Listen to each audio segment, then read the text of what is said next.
ऋषियों ने पूछा, सूत जी, शिवलिंग की स्थापना कैसे करनी चाहिए, उसका लक्षण क्या है तथा उसकी पूजा कैसे करनी चाहिए, किस देश काल में करनी चाहिए और किस द्रव्य के द्वारा उसका निर्माण होना चाहिए। सूत जी ने कहा, महर्षियों, मैं तुम लोगों के लिए इस विषय का वर्णन करता हूँ। ध्यान देकर सुनो और समझो। अनुकूल एवं शुभ समय में किसी पवित्र तीर्थ में, नदी आदि के तट पर अपनी रुचि के अनुसार ऐसी जगह शिवलिंग की स्थापना करनी चाहिए जहाँ नित्य पूजन हो सके। पार्थिव द्रव्य से, जलमय द्रव्य से अथवा तेजस पदार्थ से अपनी रुचि के अनुसार कल्पोक्त लक्षणों से युक्त शिवलिंग का निर्माण करके उसकी पूजा करने से उपासक को उस पूजन का पूरा फल प्राप्त होता है। संपूर्ण शुभ लक्षणों से युक्त शिवलिंग की यदि पूजा की जाए तो वह तत्काल पूजा का फल देने वाला होता है। यदि चल प्रतिष्ठा करनी हो तो इसके लिए छोटा सा शिवलिंग अथवा विग्रह श्रेष्ठ माना जाता है, और यदि अचल प्रतिष्ठा करनी हो तो स्थूल शिवलिंग अथवा विग्रह अच्छा माना जाता है। उत्तम लक्षणों से युक्त शिवलिंग की पीठ सहित स्थापना करनी चाहिए। शिवलिंग का पीठ मंडलाकार, गोल, चौकोर, त्रिकोण अथवा खाट के पाए की भांति ऊपर नीचे मोटा तथा बीच में पतला होना चाहिए। ऐसा लिंगपीठ महान फल देने वाला होता है। पहले मिट्टी से, प्रस्तर आदि से अथवा लोहे आदि से शिवलिंग का निर्माण करना चाहिए। जिस द्रव्य से शिवलिंग का निर्माण हो उसी से उसका पीठ भी बनाना चाहिए।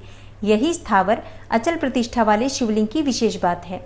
चल प्रतिष्ठा वाले शिवलिंग में भी लिंग और पीठ का एक ही उपादान होना चाहिए, किंतु बाण लिंग के लिए यह नियम नहीं है। लिंग की लंबाई निर्माणकर्ता या स्थापना करने वाले यजमान के 12 उंगल के बराबर होनी चाहिए। ऐसे ही शिवलिंग को उत्तम कहा गया है। इससे कम लंबाई हो तो इससे फल में कमी आ जाती है, अधिक हो तो कोई दोष की बात नहीं है। चरलिंग में भी वैसा ही नियम है। उसकी लंबाई कम से कम कर्ता के 1 उंगल के बराबर होनी चाहिए। उससे छोटा होने पर अल्प फल मिलता है, किंतु उससे अधिक होना दोष की बात नहीं है। यजमान को चाहिए कि वह पहले शिल्प शास्त्र के अनुसार एक विमान या देवालय बनवाए जो देवगणों की मूर्तियों से अलंकृत हो। उसका गर्भगृह बहुत ही सुंदर, सुदृढ़ और दर्पण के समान स्वच्छ हो।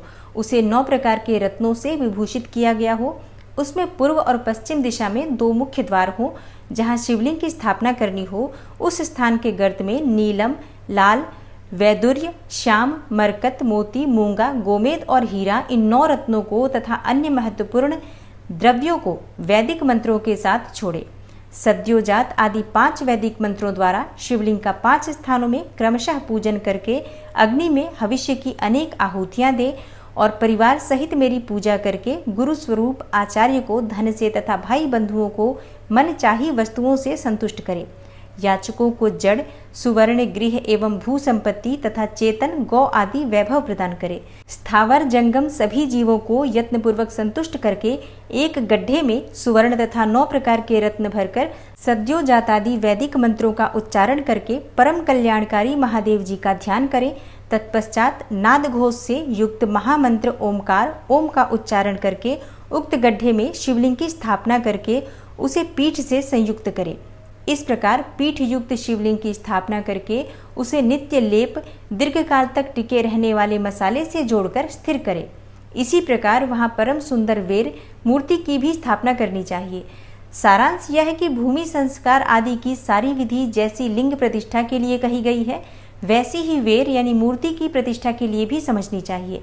अंतर इतना ही है कि लिंग प्रतिष्ठा के लिए प्रणव मंत्र के उच्चारण का विधान है, परंतु वेर की प्रतिष्ठा पंचाक्षर मंत्र से करनी चाहिए। और जहाँ लिंग की प्रतिष्ठा हुई है वहाँ भी उत्सव के लिए बाहर सवारी निकालने आदि के निमित्त वेर यानी मूर्ति को रखना आवश्यक है। वेर को बाहर से भी लिया जा सकता है, उसे गुरुजनों से ग्रहण करें। बाह्य वेर वही लेने योग्य है जो साधु पुरुषों द्वारा पूजित हो। इस प्रकार लिंग में और वेर में भी की हुई महादेव जी की पूजा शिव पद प्रदान करने वाली होती है। स्थावर और जंगम के भेद से लिंग भी 2 प्रकार का कहा गया है। वृक्ष लता आदि को स्थावर लिंग कहते हैं और कृमि कीट आदि को जंगम लिंग कहते हैं। स्थावर लिंग को सींचने आदि के द्वारा सेवा करनी चाहिए और जंगम लिंग को आहार एवं जल आदि देकर तृप्त करना उचित है। उन स्थावर जंगम जीवों को सुख पहुंचाने में अनुरक्त होना भगवान शिव का पूजन है, ऐसा विद्वान पुरुष मानते हैं। इस प्रकार से चराचर जीवों को ही भगवान शंकर का प्रतीक मानकर उनका पूजन करना चाहिए।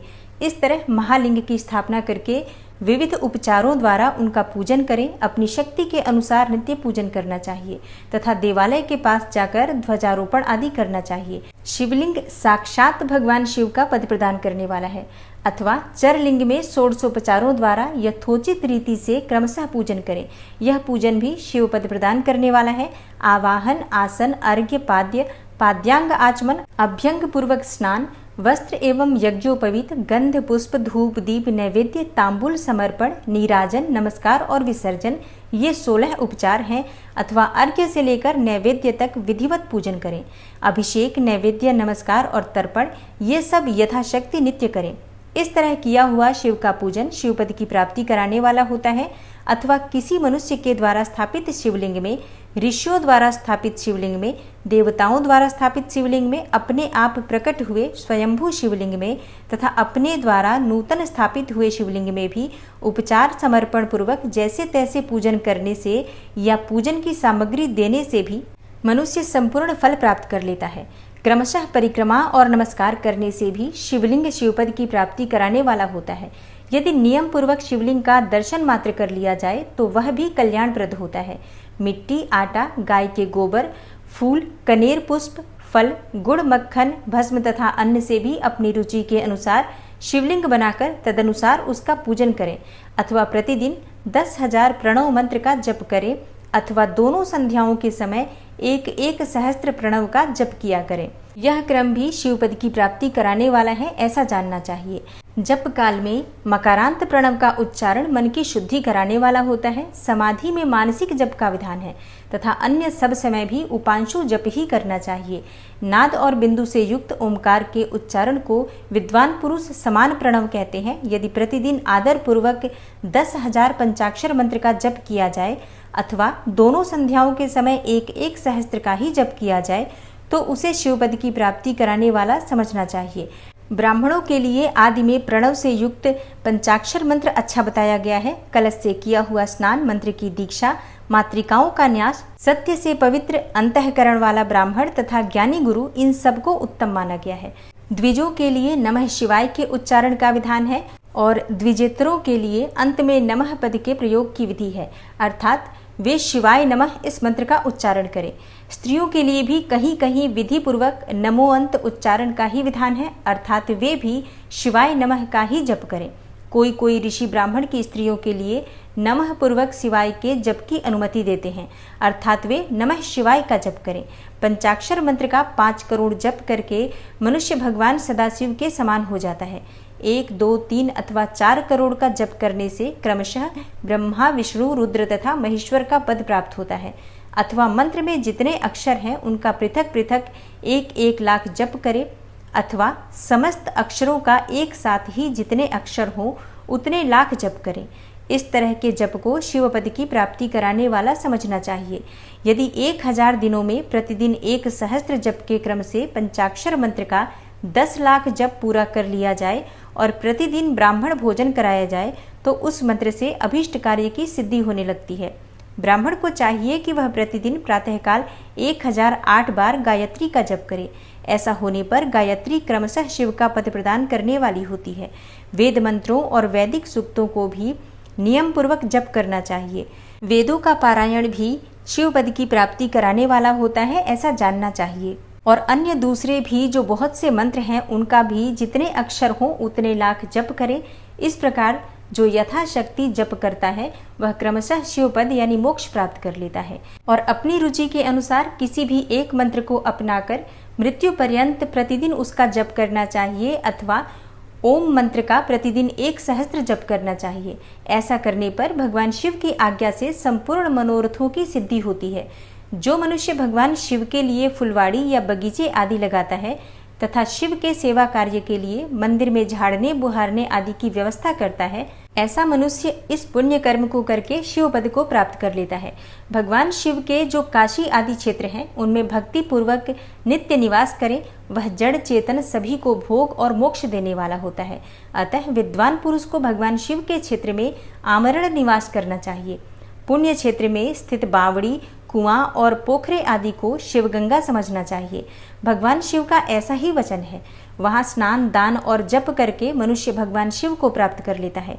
अतः मृत्यु पर्यंत शिव के क्षेत्र का आश्रय लेकर रहना चाहिए। जो शिव के क्षेत्र में अपने किसी मृत संबंधी का दाह दसाह, मासिक श्राद्ध, सपिंडीकरण अथवा वार्षिक श्राद्ध करता है अथवा कभी भी शिव के क्षेत्र में अपने पितरों को पिंड देता है, वह तत्काल सब पापों से मुक्त हो जाता है और अंत में शिव पद पाता है। अथवा शिव के क्षेत्र में 5, 7, 3 या 1 ही रात निवास कर ले। ऐसा करने से भी क्रमशः शिव पद की प्राप्ति होती है। लोक में अपने अपने वर्ण के अनुरूप सदाचार का पालन करने से भी मनुष्य शिवपद को प्राप्त कर लेता है। वर्णानुकूल आचरण से तथा भक्ति भाव से वह अपने सत्कर्म का अतिशय फल पाता है और कामना पूर्वक किए हुए अपने कर्म के अभीष्ट फल को शीघ्र ही पा लेता है।